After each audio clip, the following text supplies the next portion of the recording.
There are wounds the world can see, and there are wounds it cannot.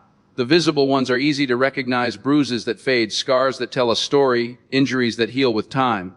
But the deepest wounds rarely leave a physical trace. They live in the mind, in the nervous system, in memory, and in emotion. These are the wounds of trauma, quiet, persistent, and often misunderstood. This is the psychology of survivors.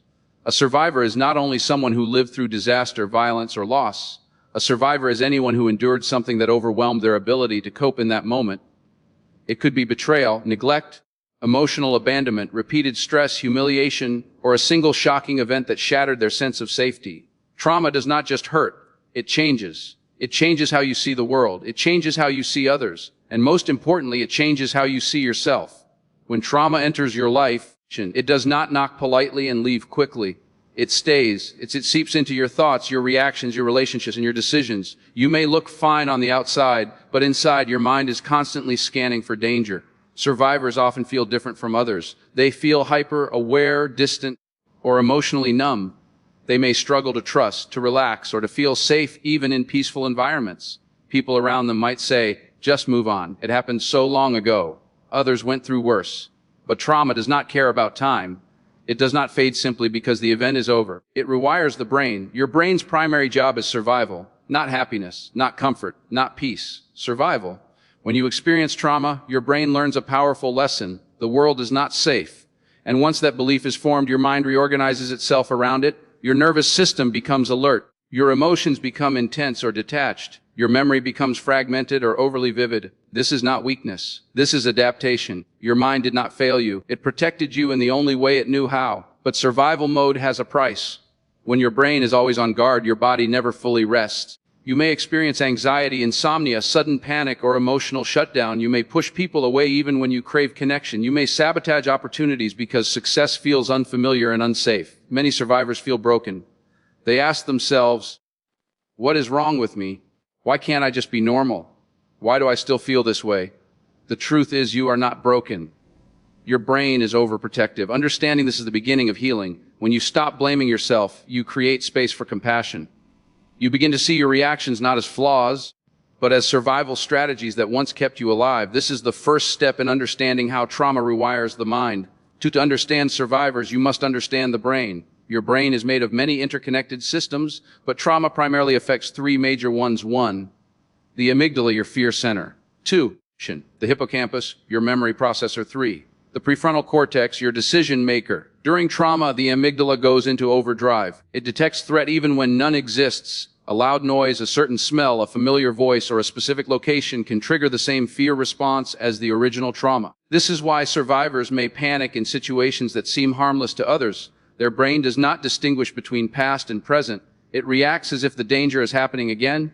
The hippocampus, responsible for organizing memories, becomes disrupted. Instead of storing the traumatic event as a clear past experience, the brain stores it in fragments, sensations, images, emotions, and bodily reactions. This is why survivors may have flashbacks, experience nightmares, feel suddenly overwhelmed without knowing why, remember details vividly but forget others completely. Their memory does not function like a normal timeline. It functions like a broken recording that keeps replaying. Meanwhile, the prefrontal cortex, the rational part of the brain, becomes weaker in moments of stress. This means logic disappears when fear appears. Even if a survivor knows, "I am safe now," their body may still react as if they are in danger. Trauma does not just affect thoughts, it lives in the body. Survivors may experience a tension in their chest or stomachs, a rapid heartbeat, the shortness of breath, the sudden exhaustions, a muscle stiffness, like emotional numbness. Their body remembers even when their mind tries to forget. This is why telling someone to just think positively is not enough. Trauma is not only psychological, it is physiological. Over time, the brain builds what psychologists call a trauma lens. Through this lens, neutral events look dangerous. Friendly people may feel threatening. Silence may feel suffocating. Unexpected change may feel terrifying. The survivor is not paranoid.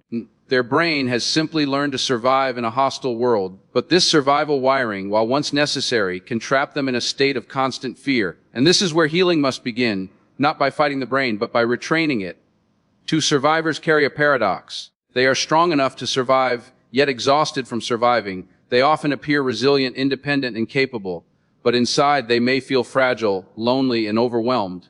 One of the biggest struggles survivors face is trust. Trauma teaches the brain that people cannot be relied upon.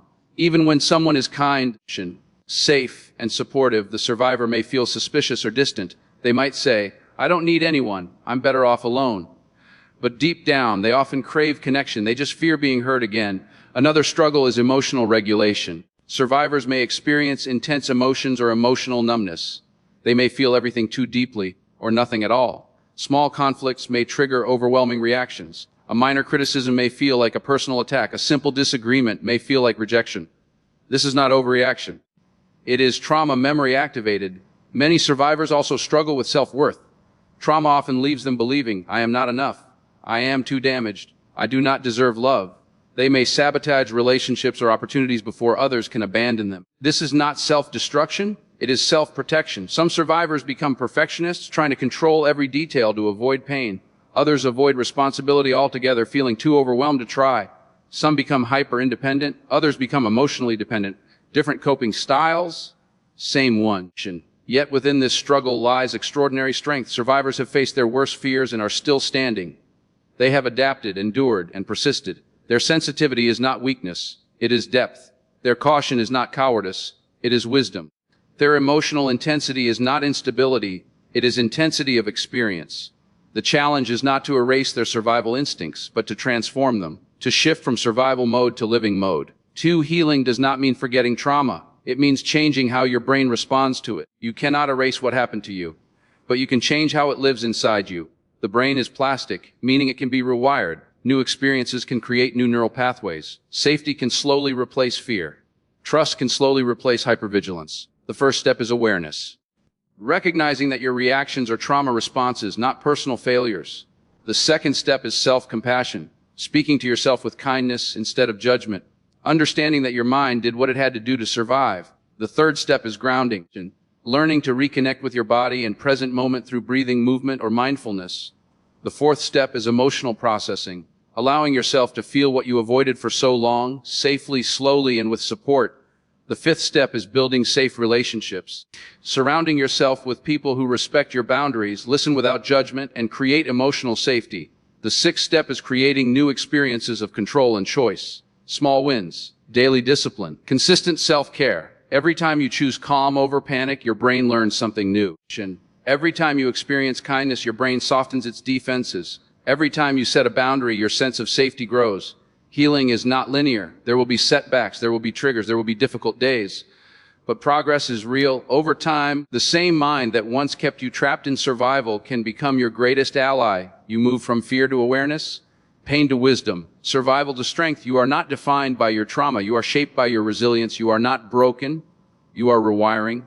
And one day you will realize your mind did not fail you. It protected you. Now you are teaching it to live again. 2-5 end of 4-part script can be expanded further with case studies, real-life examples, neuroscience details, and cinematic pauses for narration.